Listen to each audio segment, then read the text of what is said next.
Namaku Sinta, usia 28 tahun. Aku baru saja menjalani peran baru dalam hidupku, menjadi seorang ibu. Putraku, Rafa, lahir 3 bulan lalu. Seorang bayi mungil dengan pipi tembem, aroma susu yang menenangkan, dan senyumnya yang bisa menghapus seluruh letihku. Kami tinggal di rumah tua peninggalan nenekku, rumah bergaya kolonial di pinggiran kota. Awalnya aku ragu saat Arga, suamiku, mengusulkan untuk pindah ke sini. Tapi rumah ini luas, sejuk, dan penuh kenangan masa kecilku. Dan yang paling penting, tidak perlu sewa. Jadi, kami sepakat memulainya dari sini. Setiap pagi, aku bangun dengan suara tangis kecil Rafa. Aku akan menggendongnya ke kursi goyang di dekat jendela, tempat cahaya matahari pagi masuk perlahan. Aku menyusuinya sambil menyanyikan lagu-lagu lembut. Terkadang aku hanya menatap wajahnya yang tenang, matanya yang perlahan terpejam. Aku tak pernah menyangka cinta bisa sebesar ini. Arga bekerja dari rumah, jadi kami sering bergantian menjaga Rafa. Ia akan datang diam-diam dari belakang, memelukku dan berkata, "Dua cinta dalam satu pelukan." Itu membuatku bahagia. Hari-hari kami berjalan nyaris sempurna. Di sela-sela kesibukan menyusui, mencuci, memasak, dan mengganti popok, aku kadang tersenyum sendiri. Ini hidup yang selalu kuimpikan. Rumah yang tenang, anak yang sehat, dan suami yang setia. Pada sore hari, aku sering membawa Rafa berjalan-jalan di halaman belakang. Di sana, ada pohon jambu besar tempat aku dulu bermain saat kecil. Kadang, aku bercerita pada Rafa tentang masa kecilku, tentang nenek yang suka membuat wedang jahe dan selalu memelukku saat aku sakit. Rumah ini menyimpan banyak cinta, kataku padanya sambil mengayun-ayun pelan di ayunan kayu. Rafa menatapku. Ia belum bisa bicara, tentu saja, tapi dari sorot matanya, aku merasa seperti dipahami. Aku tak tahu. Saat itu aku terlalu bahagia untuk menyadari satu hal kecil, hal yang seharusnya membuatku bertanya-tanya. Rafa tidak pernah menangis saat malam tiba. Awalnya aku menganggapnya anugerah bayi, yang tidak rewel, tidur nyenyak sepanjang malam. Tapi semakin hari, ketenangan itu terasa terlalu sempurna, tidak seperti cerita-cerita ibu baru yang lain, yang begadang karena bayinya menangis tiap 2 jam. Rafa berbeda, ia selalu tidur lelap, terlalu lelap. Suatu malam, aku terbangun karena keheningan yang justru membuatku gelisah. Aku menoleh ke samping. Rafa terbaring di tempat tidurnya. Matanya tertutup, wajahnya damai. Tapi entah kenapa, aku merasa dia terlalu diam. Aku mendekat, kuposisikan telingaku di dekat hidungnya. Napasnya ada, tapi sangat pelan. Aku mengguncangnya pelan, hanya untuk memastikan ia tidak membuka mata. Hanya mengerutkan sedikit alisnya, lalu kembali tenang. Aku menarik napas panjang. Aku terlalu cemas, kataku dalam hati. Tapi saat aku kembali ke tempat tidur, aku tidak bisa tidur lagi. Keesokan paginya, aku memutuskan untuk membereskan kamar belakang yang belum sempat kusentuh sejak kami pindah. Kamar ini dulunya milik nenekku, dan sejak wafatnya beliau, pintu kamar itu selalu tertutup. Bahkan saat kecil dulu, aku tidak diizinkan masuk. Begitu pintunya aku buka, bau lembab dan kayu tua menyambutku. Tirai-tirai kusam menggantung lemas. Di sudut ruangan ada lemari kayu besar dengan kunci yang sudah patah. Aku membukanya perlahan. Debu berterbangan membuatku bersin. Di dalamnya, aku menemukan tumpukan buku tua, kotak-kotak kain yang dilapisi renda, dan sebuah album foto berwarna coklat tua. Aku duduk di lantai, membuka halaman pertamanya. Foto-foto lawas tersusun rapi, sebagian besar menampilkan nenekku saat muda, lalu beberapa foto keluarga. Namun di halaman tengah, aku tertegun. Sebuah foto bayi, seorang bayi yang sangat mirip dengan Rafa. Aku membeku. Wajahnya, bentuk hidungnya, bahkan lipatan kecil di dagunya, semuanya identik. Tapi foto itu usang. Ada tanggal kecil di sudut kanan bawah. Desember 1982. Aku mengerutkan kening. Ini tidak mungkin. Apakah ini kebetulan? Perasaanku jadi tidak enak. Aku menutup album itu cepat-cepat dan memasukkannya kembali ke dalam lemari. Tapi sepanjang hari, bayangan foto itu terus muncul di kepalaku. Dan malamnya, untuk pertama kalinya, Rafa membuka matanya dan menatapku tanpa berkedip selama lebih dari 1 menit. Tatapan itu tidak seperti biasanya, bukan seperti tatapan polos bayi yang penuh rasa ingin tahu. Tatapan itu dalam, kosong, seperti bukan dari anak kecil, seperti dari seseorang atau sesuatu yang sedang menilai. Aku mencoba tersenyum, menepuk pipinya pelan. "Sayang, kenapa kamu lihat mama begitu?" Tapi dia tidak merespon, tidak tersenyum, tidak berkedip, hanya menatap. Hingga aku sendiri yang memalihkan pandangan, karena entah kenapa aku merasa tidak nyaman. Malam itu aku sulit tidur, bukan karena Rafa menangis. Sebaliknya, ia justru terlalu tenang, terlalu sunyi. Aku terbangun beberapa kali hanya untuk memeriksa napasnya. Setiap kali aku mendekat, dia tampak tidur seperti biasa. Tapi aku mulai merasa seperti sedang menjaga seseorang yang menyamar menjadi anakku. Keesokan harinya keanehan mulai bertambah. Rafa biasanya akan tertawa saat aku memainkan boneka kelincinya. Tapi kali ini, ia hanya menatapku. Matanya tidak mengikuti gerakan boneka seperti biasa. Ia diam saja. Bahkan ketika aku menyentuh hidungnya dengan ujung boneka, wajahnya datar, seolah tidak tertarik. Seolah ia tahu itu hanya permainan manusia. Aku mulai mencatat hal-hal kecil itu di buku harianku. Tidak tersenyum sejak kemarin, tidak menoleh saat dipanggil, tidak merespon suara mainan, tapi tetap menyusu, tetap bernapas, tetap hidup. Aku memberanikan diri bertanya pada Arga, "Kamu merasa Rafa agak berbeda nggak belakangan ini?" Arga menatapku sambil memegang bahuku, lembut seperti biasa. "Sayang, kamu kurang tidur. Semua ibu baru merasa seperti itu. Aku rasa Rafa baik-baik saja." Aku mengangguk, tapi hatiku tidak setuju.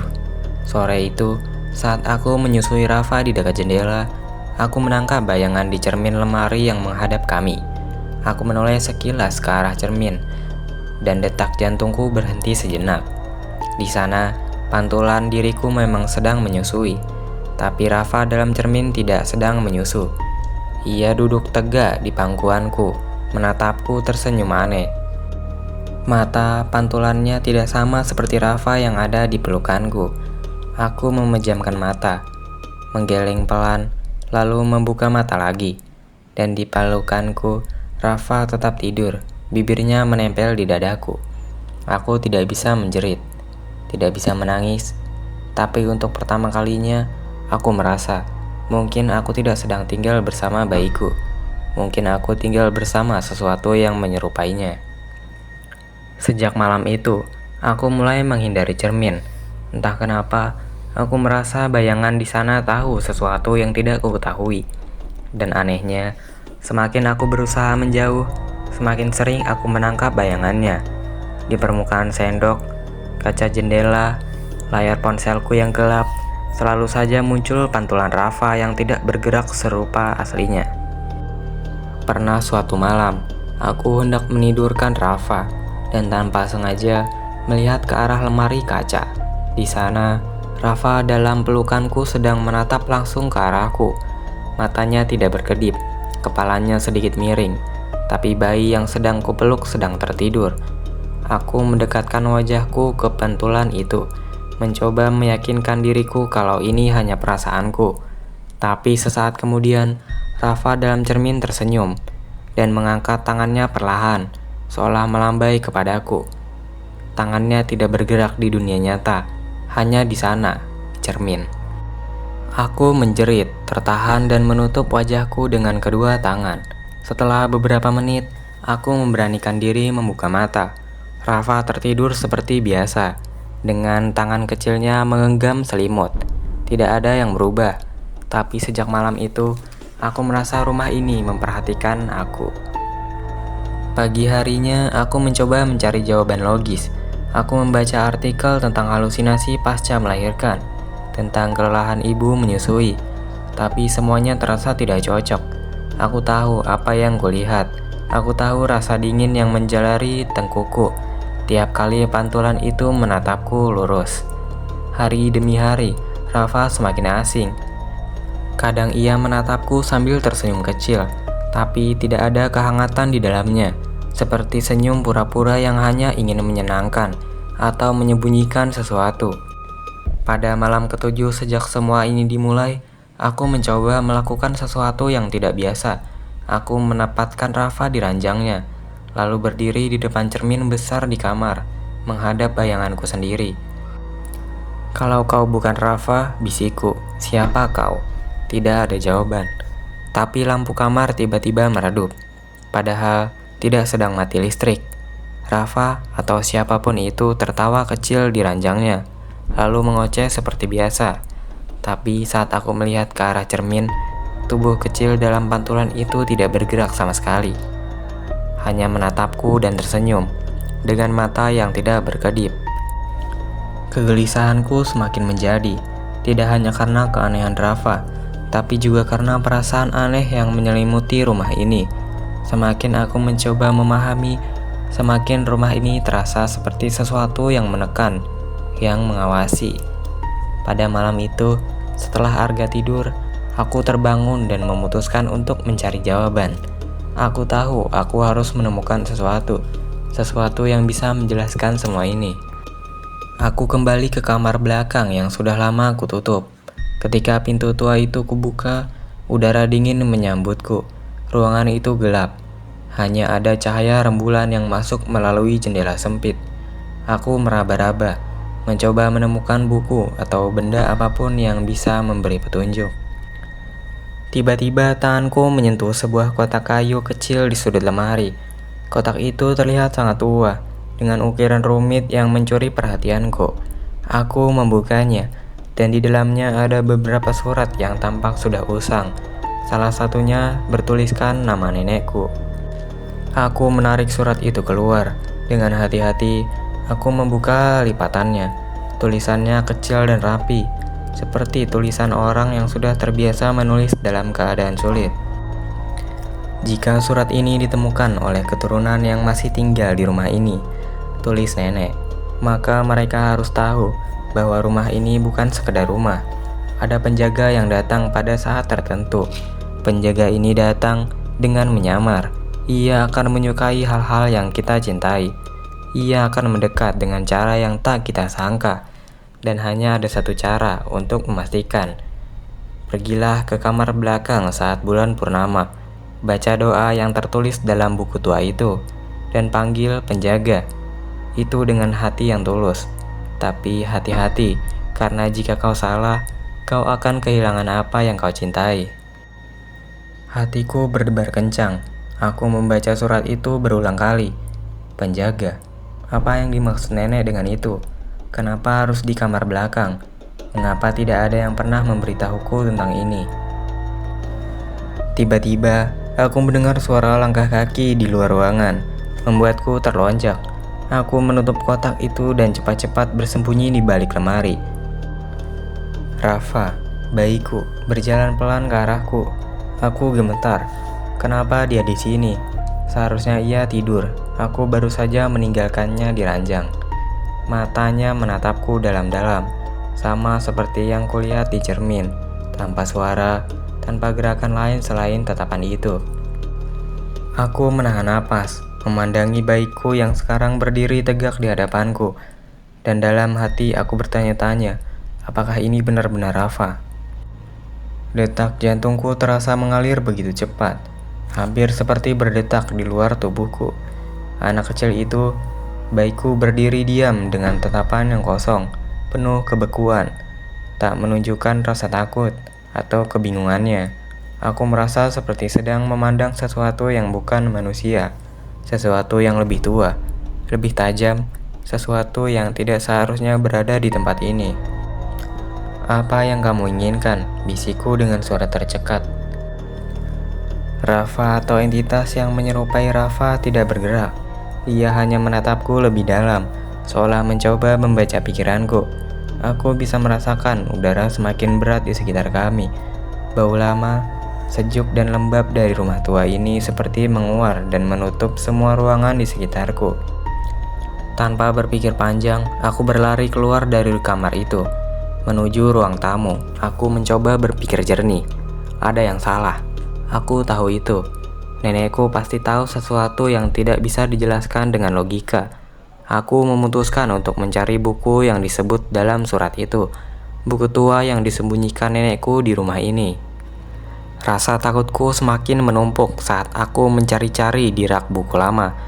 Aku menemukan banyak buku-buku tebal yang sampulnya sudah pudar dimakan usia. Namun tidak ada yang tampak seperti buku yang kumaksud. Tiba-tiba, mataku tertuju pada sebuah buku kecil yang tergeletak di pojok rak. Aku menariknya keluar. Buku itu tidak memiliki sampul, hanya selembar kain kusam yang melilitnya, dengan sebuah kata yang terukir di dalam bahasa yang tidak aku pahami. Aku membuka halaman pertama. Doa. Kalimat-kalimat asing dengan makna yang tak bisa aku mengerti. Ada simbol-simbol yang tak biasa seperti bahasa kuno. Di bawah doa itu ada sebuah catatan. "Bacalah doa ini dengan hati yang benar, pada waktu yang tepat. Jika salah, kau akan kehilangan semuanya, termasuk hidupmu sendiri." Tanganku gemetar. Apakah aku harus membaca ini? Apakah ini benar-benar yang harus kulakukan? Sebelum aku bisa memutuskan, aku mendengar suara langkah kaki di belakangku. Aku menoleh. Rafa berdiri di pintu. Tatapan kosongnya menembusku. Kali ini, wajahnya lebih suram, lebih menyeramkan. Ia tidak berbicara, tidak bergerak, hanya berdiri menatap. Aku merasakan dorongan untuk berlari, tapi aku tidak bisa. Seolah tubuhku dipasung oleh tatapannya yang semakin tajam. Aku membuka mulut, tapi kata-kata seolah tercekik. Suara gemericik air dari luar rumah yang masuk melalui celah-celah pintu terdengar semakin keras, dan aku merasa ada sesuatu yang mengelilingi kami. Saat itu aku tahu, aku tidak bisa lagi mengabaikan kenyataan. Aku harus melakukannya. Aku harus membaca doa itu sekarang. Aku menggenggam buku itu dengan tangan gemetar dan membacakan doa yang tertulis di dalamnya. Kata-kata asing itu terasa berat di lidahku, seperti ada sesuatu yang menahan, menghalangi agar tidak menyelesaikan kalimat-kalimat itu. Namun, dorongan kuat untuk mencari kebenaran membuatku terus melanjutkan. Eldris Flantar. Aku mengucapkannya pelan, mencoba fokus, meskipun suara langkah kaki Rafa semakin mendekat. Dunora. Sat. Suara pintu yang terbuka perlahan membuatku menoleh. Aku terkejut melihat Rafa sudah berdiri tepat di hadapanku. Matanya kosong. Wajahnya tidak lagi seperti bayi yang kukenal. Ia bukan lagi senyum bayi yang tulus. Ia hanya senyum kosong. "Jangan." Suara itu terdengar. Bukan dari mulut Rafa, tapi seperti suara yang datang dari dalam kepalaku sendiri. "Jangan teruskan." Aku terdiam. Suara itu, suara yang berat dan penuh ancaman membuat tubuhku kaku. Tidak, bukan suara anak kecil. Ini suara lain, sesuatu yang jauh lebih tua, lebih gelap. Tetapi aku sudah terlalu jauh. Aku melanjutkan doa itu meskipun hatiku meliputi ketakutan yang sangat dalam. Sat, Valda, Peron, Mortar. Suara itu semakin berbisik di telingaku, seperti berusaha menghentikan setiap kata yang keluar dari mulutku. Begitu kalimat terakhir terucap, seluruh rumah terasa bergoncang, lampu-lampu berkedip, dan angin dingin seketika menyapu seluruh ruangan, menghempas tirai jendela yang tidak terbuka. Suara gemuruh terdengar, mengerikan seperti ada sesuatu yang bangkit dari dalam bumi. Rafa terjatuh ke lantai. Tubuhnya terkulai lemas. Matanya masih menatapku, tapi kali ini ada sesuatu yang lebih gelap, sesuatu yang tidak seharusnya ada di dunia ini. Aku bergegas mendekat, mencoba memeluknya, berharap ini semua hanya mimpi. Tapi saat tanganku menyentuh kulitnya, tubuhnya dingin, kaku, tidak ada kehidupan di sana. "Rafa," aku berteriak mencoba menghidupkan kembali bayi itu. "Apa yang terjadi padamu?" Dan saat itu, dengan suara yang dalam dan menggema, suara dari kegelapan itu berbicara lagi. Kali ini lebih keras, lebih jelas. "Dia bukan milikmu lagi." Aku mundur, terjatuh ke belakang. Di depan mataku, sosok bayiku mulai berubah. Tubuhnya mengkerut, wajahnya semakin gelap, dan matanya menyala dengan warna merah yang menakutkan. Itu bukan Rafa, itu bukan anakku. Itu entitas yang telah menyamar, yang telah memanipulasi semuanya. Aku harus melakukan sesuatu. Aku harus menghentikannya. Aku berlari menuju ke kamar belakang, tempat yang disebut dalam surat nenekku. Pintu kamar itu terbuka sedikit menunggu. Suara angin terdengar semakin keras seolah memanggilku. Saat aku berdiri di ambang pintu, sosok itu sudah berdiri di belakangku, lebih dekat dari yang kuterima. "Apa yang kamu inginkan?" Aku bertanya, suaraku terputus-putus. "Segalanya, Sinta, segalanya." Suara itu terdengar lebih dalam, lebih penuh ancaman. "Aku sudah cukup lama bersembunyi. Aku datang untuk mengambil semua yang kau miliki." Suara itu menggeram, bergetar di seluruh tubuhku, membuat setiap sarafku menegang. Aku merasa dikelilingi kegelapan yang memaksa setiap napasku terasa berat. Bayi yang seharusnya kususui, yang seharusnya kusayangi sekarang berdiri di depanku sebagai sosok yang bukan Rafa. Tidak ada lagi tatapan kasih sayang di matanya, hanya kegelapan yang semakin mendalam. Aku mundur satu langkah, lalu dua langkah lagi, hingga tubuhku terjepit di ambang pintu kamar belakang. Aku tak tahu apa yang harus kulakukan. Semua yang kulakukan selama ini, doa, usaha, harapan, seakan sia-sia. Sosok itu mendekat. Setiap langkahnya terasa semakin berat, seakan menginjak tanah yang bergetar. "Kau tidak bisa menghentikanku, Sinta. Segalanya sudah terlambat." Hatiku berdebar kencang, rasanya seperti dunia ini berputar, dan aku hanyalah boneka kecil yang tak mampu berbuat apa-apa. Jika aku tidak bisa menghentikannya, apakah aku akan kehilangan segalanya? Rumah ini, Arga, Rafa. Meski aku tahu itu bukan Rafa, tetaplah sesuatu yang sangat kuinginkan kembali. Aku melihat ke sekelilingku. Tidak ada jalan keluar. Semua pintu tertutup rapat. Satu-satunya hal yang ada di hadapanku adalah sosok itu yang semakin mendekat. Namun, di dalam kepalaku ada sebuah suara. Suara nenekku. Hanya ada satu cara untuk menghentikannya, Sinta. Hanya ada satu pilihan terakhir. Kau harus berani memilihnya. Suara itu mengulang kata-kata yang sempat aku baca dalam suratnya. Aku kembali memegang buku itu. Doa itu yang telah kuterima begitu saja, kini tampak seperti jebakan. Tapi ada satu kata dalam surat nenek yang menyisihkan rasa ingin tahu. Pilihan terakhir. Aku harus berani menghadapi pilihan itu, meskipun itu berarti harus menyerahkan sesuatu yang sangat berharga. Aku berpaling ke sosok itu, yang semakin mendekat dengan tatapan kosongnya, yang kini berubah menjadi senyuman mengerikan. Apa yang harus kulakukan? Apa yang harus kuperjuangkan? Bayiku, suamiku, atau keselamatan hidupku sendiri? Kau masih berpikir, Sinta? Suara itu bergema, mengisi ruangan. Tidak ada pilihan lain. Aku menutup mataku, mencoba mengumpulkan keberanian. Satu-satunya cara untuk menghentikan semua ini adalah dengan memilih.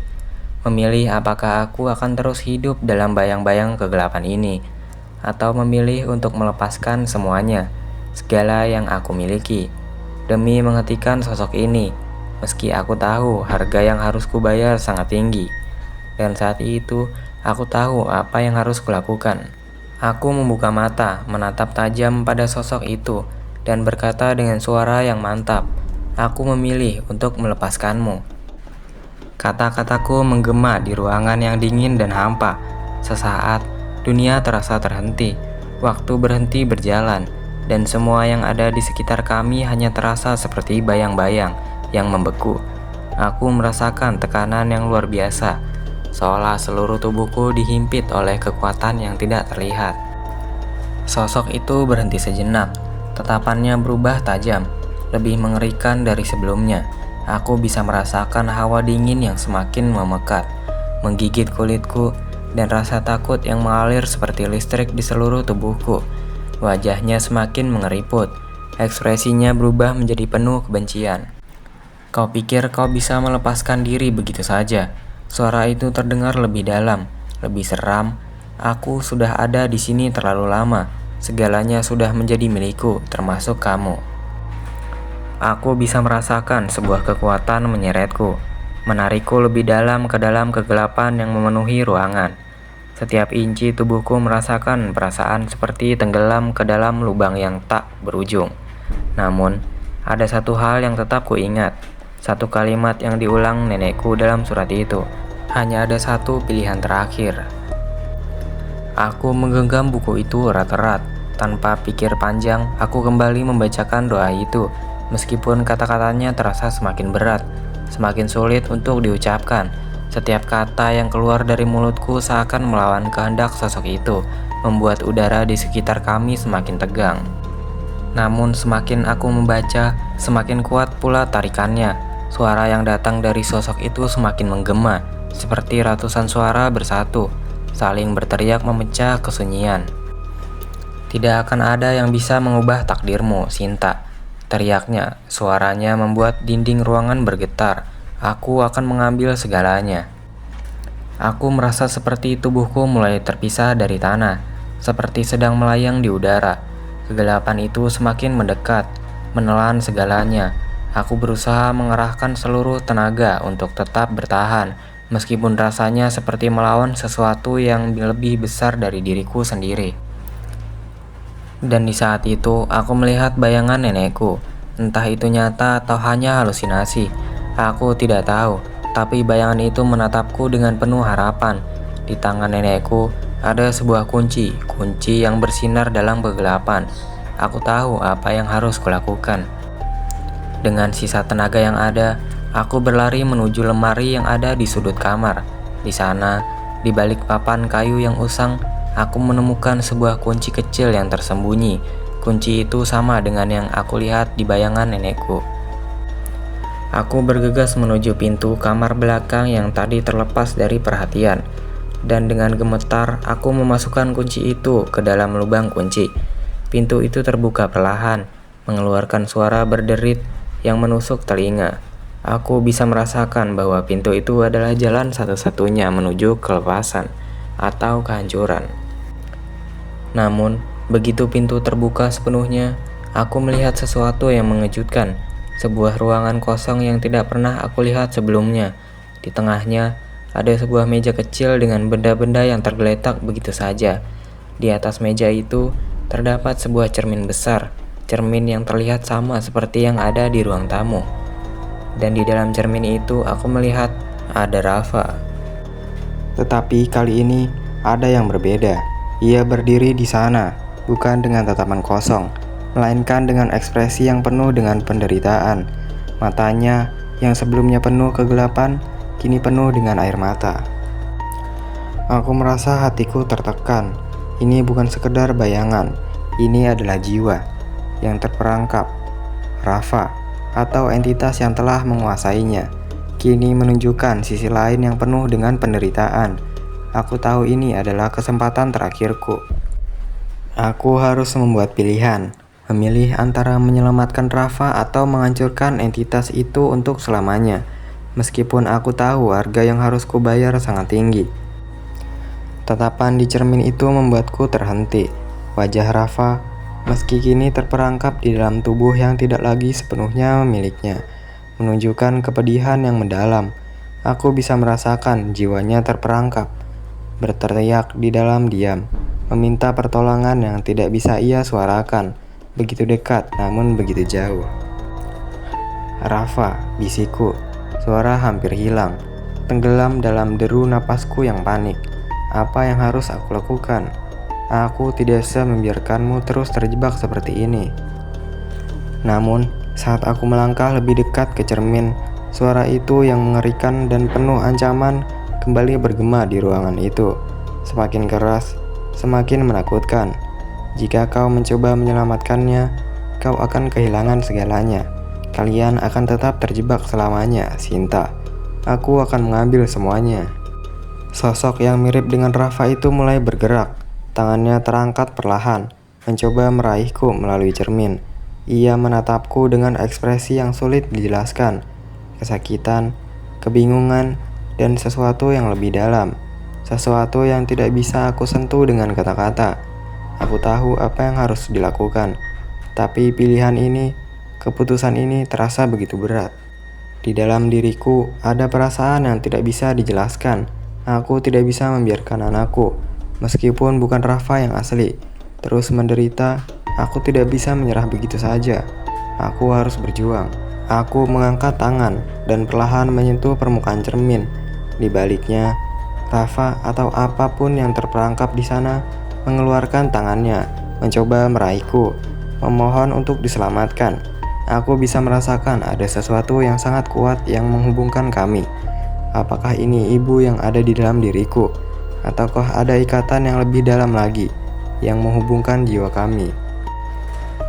Namun, sebelum aku bisa berpikir lebih jauh, suara itu kembali bergema, kali ini lebih dingin dan tajam. Kau tak akan bisa. Semua yang kau lakukan akan sia-sia. Kegelapan ini tidak akan melepaskanmu. Aku menarik napas dalam-dalam, berusaha mengendalikan diri. Dalam hatiku, aku merasa ada sebuah kebenaran yang harus diungkap, bahwa untuk menyelamatkan Rafa, aku harus siap berkorban. Jika aku berusaha menyelamatkannya, aku tahu akan kehilangan segalanya, keluargaku, rumah ini, dan mungkin juga diriku sendiri. Aku harus melepaskan sesuatu yang lebih dari sekedar entitas yang menguasai tubuh anakku. Aku harus melepaskan bagian diriku yang paling dalam. Aku menatap bayangan Rafa, menahan air mata. Maafkan aku, bisikku. Aku mengambil keputusan. Aku mulai mengucapkan kalimat yang sama, doa yang telah aku sebut sebelumnya, tetapi kali ini aku melakukannya dengan seluruh hatiku. Aku tidak hanya membaca kata-kata itu, aku memberi seluruh jiwa dan tubuhku untuk doa ini. Setiap huruf yang keluar dari mulutku terasa seperti api yang membakar, seperti sesuatu yang terlepas dari dalam diriku. Cermin itu mulai retak. Perlahan suara berderak memenuhi ruangan. Semakin keras, semakin mengerikan. Lalu terdengar sebuah suara terakhir yang membuat seluruh tubuhku bergetar. Aku tidak akan pernah pergi begitu saja. Suara itu bergema, menembus dinding rumah, menggetarkan segala sesuatu di sekitar kami. Tapi aku tidak bisa berhenti. Aku terus membaca doa itu. Dalam perlahan, bayangan Rafa dalam cermin mulai memudar. Suaranya menghilang, dan tubuh yang mengerikan itu perlahan-lahan berubah menjadi cahaya yang semakin menyusut. Namun saat itu juga, aku merasakan sebuah rasa sakit yang luar biasa, seperti ada yang menarik seluruh tenagaku, membuatku terjatuh ke lantai, tak mampu bergerak. Akhirnya setelah waktu yang terasa sangat lama, keheningan datang. Kegelapan yang sebelumnya menyelimuti rumah ini mulai memudar, dan ruangan yang gelap itu mulai terang kembali. Aku mengangkat kepalaku dengan susah payah, dan saat itulah aku melihatnya, Rafa, dalam bentuk aslinya, duduk di tengah ruangan yang terbuka. Rafa memandangku dengan mata penuh kebingungan. Aku tidak bisa berkata apa-apa, hanya bisa menangis, merasa lega dan hancur sekaligus. Aku telah memilih untuk melepaskan kegelapan itu, meskipun aku tahu aku kehilangan lebih banyak daripada yang dapat kuungkapkan. Tubuhku terasa lemas, dan setiap gerakan yang kubuat seperti menguras sisa tenaga yang ada. Aku merasakan keheningan yang begitu mencekam, seolah dunia ini berhenti berputar. Rumah yang sebelumnya penuh dengan kegelapan kini terasa berbeda, terasa kosong, tapi juga penuh dengan harapan yang samar. Aku berusaha mengangkat tubuhku, dan ketika mataku bertemu dengan matanya, aku tahu sesuatu yang tak terungkapkan, yang sempat terpendam kini muncul kembali. "Aku, Rafa," bisikku. Suaraku serak, seperti baru terbangun dari mimpi panjang yang menakutkan. Rafa memandangku, dan untuk pertama kalinya sejak kejadian-kejadian yang menakutkan itu, aku melihatnya kembali dengan tatapan penuh kasih, bukan lagi dengan mata yang kosong dan penuh kegelapan. Namun, ada kesedihan yang mendalam dalam pandangannya, sesuatu yang aku tahu berasal dari perjalanan yang telah kami lewati bersama. Dia mengangguk pelan, lalu berkata dengan suara yang nyaris tak terdengar, "Ibu, aku takut. Apa yang terjadi pada kita?" Aku ingin menjawabnya, tapi kata-kata itu terasa begitu berat. Aku menggelengkan kepala, berusaha mengatur napasku. "Kita selamat, Rafa, kita selamat." Aku berdiri perlahan, mencoba menenangkan diriku. Meski aku merasa seolah-olah baru saja keluar dari neraka, ada rasa lega yang datang dan juga rasa bersalah yang mengelayuti hati. Aku tidak tahu apa yang terjadi dengan kami, apa yang terjadi pada Rafa, pada keluargaku, pada hidup kami, tapi aku tahu sesuatu. Kami harus mulai dari awal, membangun kembali apa yang telah hancur. Namun, saat aku melihat ke sekitar, ada hal yang membuatku terdiam. Rumah ini, segalanya terasa hancur, tidak hanya fisiknya, tapi juga energi yang pernah ada di sini, energi yang telah dipenuhi dengan kegelapan. Mungkin aku harus melepaskan semuanya. Rumah ini, kenangan itu, segala sesuatu yang mengikat kami pada masa lalu yang begitu suram. "Apa yang akan kita lakukan, Ibu?" Rafa bertanya, suaranya penuh kebingungan dan ketakutan. "Kemana kita akan pergi?" Aku menatapnya, merasakan kedalaman hati yang penuh pertanyaan. "Kita akan memulai lagi. Bersama, kita akan temukan jalan kita yang baru."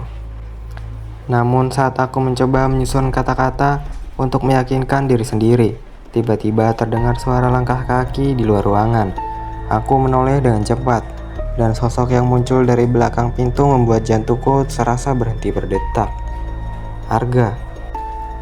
Suamiku yang selama ini hilang, yang aku kira telah pergi selamanya, berdiri di sana, di ambang pintu, matanya penuh dengan keheranan, dan wajahnya menunjukkan tanda-tanda kelelahan yang dalam.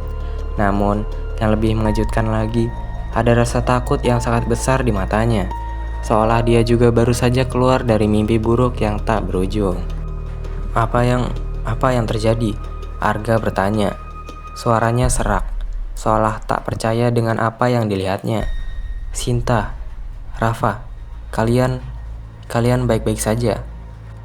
Aku menatapnya, tak tahu harus berkata apa. Bagaimana aku bisa menjelaskan semuanya?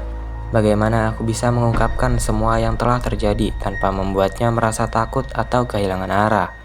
Begitu banyak yang belum terungkap, begitu banyak yang belum bisa kujelaskan. "Kami baik-baik saja," jawabku. Meskipun aku tahu itu bukan seluruhnya benar. Kami selamat, tapi kami bukan orang yang sama lagi. Tidak setelah semuanya yang telah terjadi. Rafa mendekatkan dirinya padaku, menggenggam tanganku dengan erat.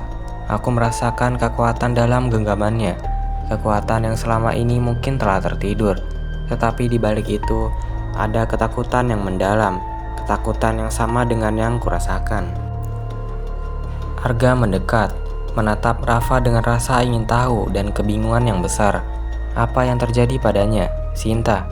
Kenapa dia? Kenapa dia tidak seperti dulu? Aku menarik napasku dalam-dalam. "Arga, aku tidak tahu harus mulai dari mana. Tapi satu hal yang pasti, kami harus pergi dari sini. Kita harus pergi jauh dari semua ini."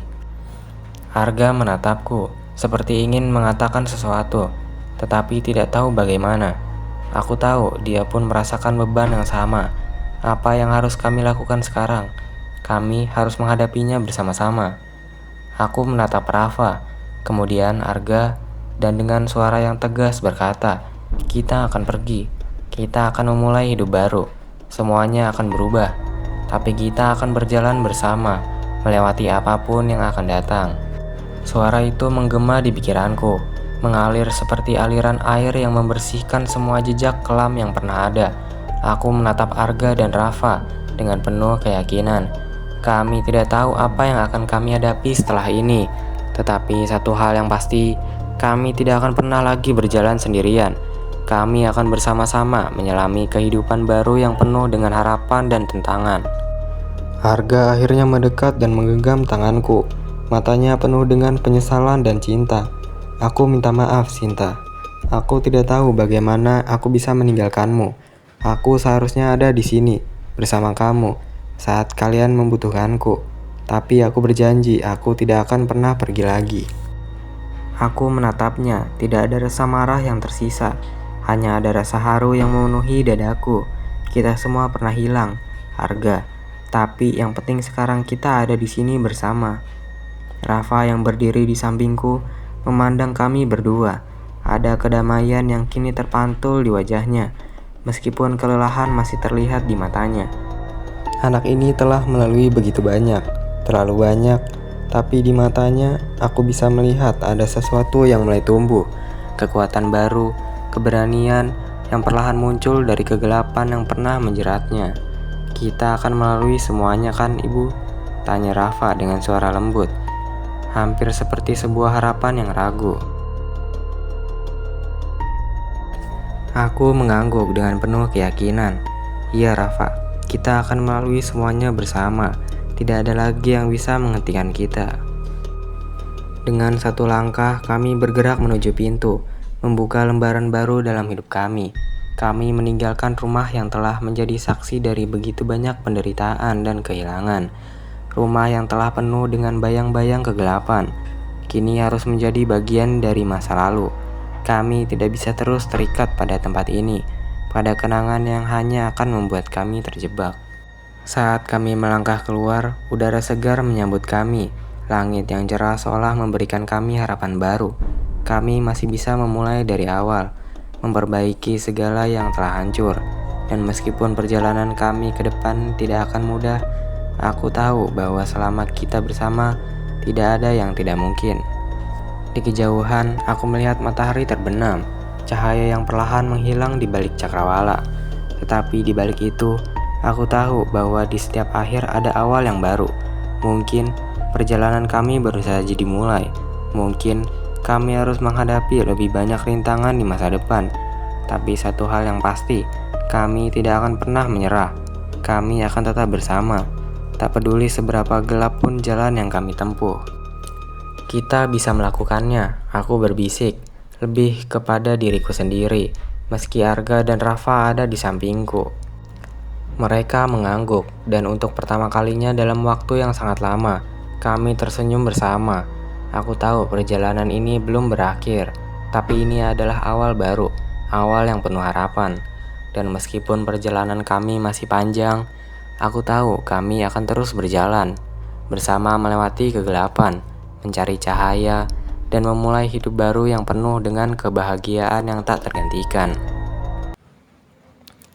Ini adalah akhir dari cerita. Terima kasih sudah mengikuti perjalanan Sinta dan keluarganya.